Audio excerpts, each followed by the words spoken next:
Hello, welcome, Cabbage here. In War of the Visions, I previously made a top launch UR units video, which could be viewed as a reset marathon video. And then in there, I talked about these four characters. These four I thought were the best characters to do the reroll for. They all have their weaknesses, so I wanted to make a separate video for each, and then today let's look at Shutaru. I'm going to try as much as I can to call him Sterne. That's his name in the global version, and frankly it's easier to say than Shutaru. But he is an out-and-out attacker, and because of that I've used him a ton. He's terrific for farming. But stats-wise, attack and speed are pretty high, but HP and defense are low, so he's kind of a glass cannon. And then next let's look at his Trustmaster. And it's funny, he's a damage dealer, but his Trustmaster is one of the best pieces of armor in the game. 400, that's pretty good HP for an armor. And then evade 6, that's very important for this character. It's better that he evade attacks than take any attacks at all. That's kind of how fragile he is. And then defense 8, that's average. And then the active ability here. This is kind of a strange one. It's a self-buff, which will give him greater defense against area of effect attacks. So if like a boss or somebody hits him with a single target attack, this will have no effect on that. So this is only going to be good in very specific situations. But it's a TP skill. You can use that to fill your AP gauge, and then it's not very expensive either, so it could be good to use in an off turn. And then not everybody, but a variety of characters can use this Trustmaster, so it's kind of versatile in that way too.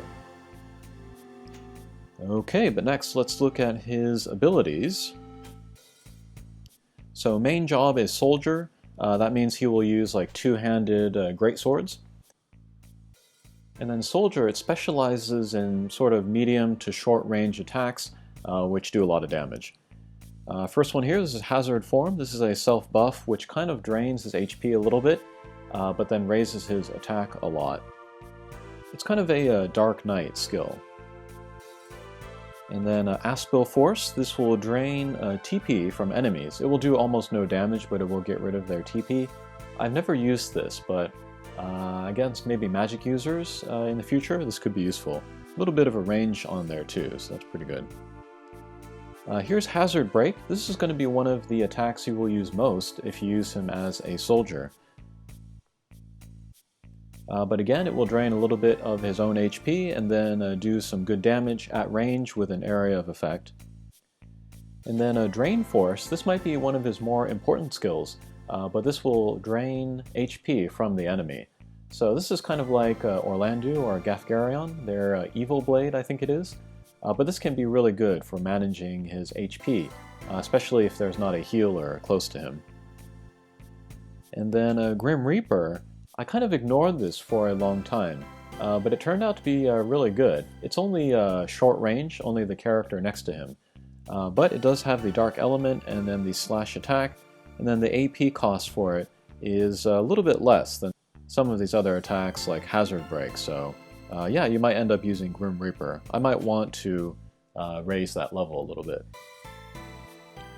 It does have the additional ability of doing a instant KO after 4 turns, but a lot of battles are not going to last 4 turns anyways, and then some bosses will be immune to instant death, so just use it for the standard damage and then be done with it.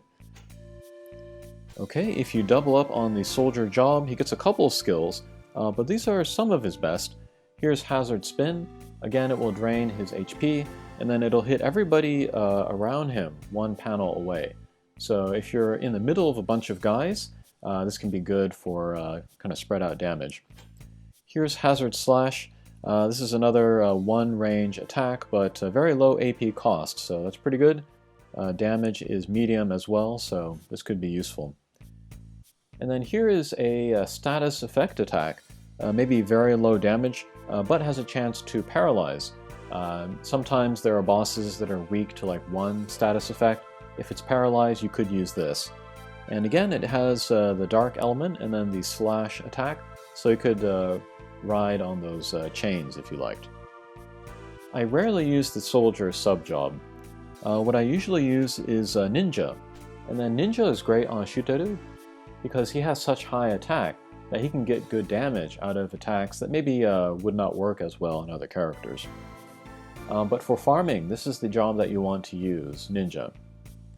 But here's the area of effect poison attack. Don't really use this. The one that I use all the time is a shuriken. It's a ranged attack, maybe his best ranged attack, and then does very good damage. It says small damage, but that's not true. He does high damage. No element adds well to this attack, so that could be a good or a bad thing, depending on what you want. He has hide to lower his chance of being targeted. This can be good for higher difficulty content when you want to get close to the bad guys but not be targeted. And then again, TP skills, so you can use that to fill your AP gauge. Here's another self buff that will raise the accuracy and critical. That's great for him. And then here, this is a ninja dark skill.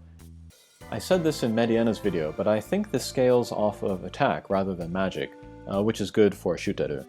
In some cases, this is better than Shuriken. It can do more damage.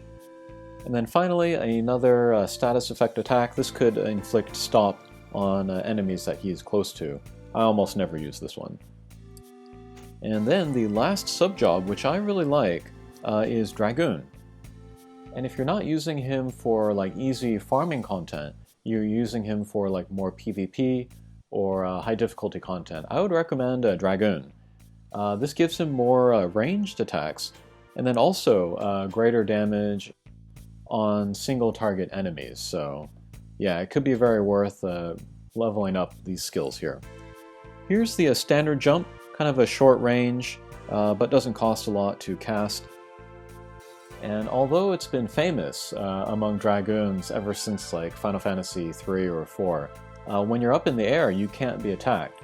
And so for Sterne, that's a good thing because he is fragile. Here is his single debuff, but he can lower the brave of enemy characters. If you lower the brave, that means their attacks will do less damage, so if you got nothing else to do, you can use this. Here is a self buff that will raise his attack.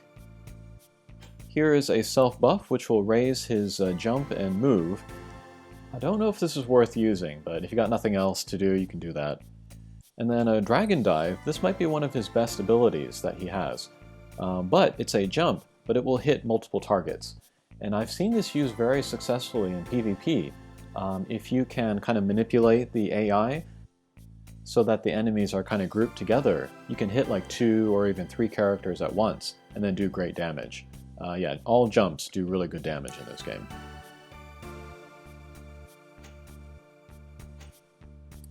And then, I don't really talk about the passive abilities in the other reviews, but I do want to talk about STEMI.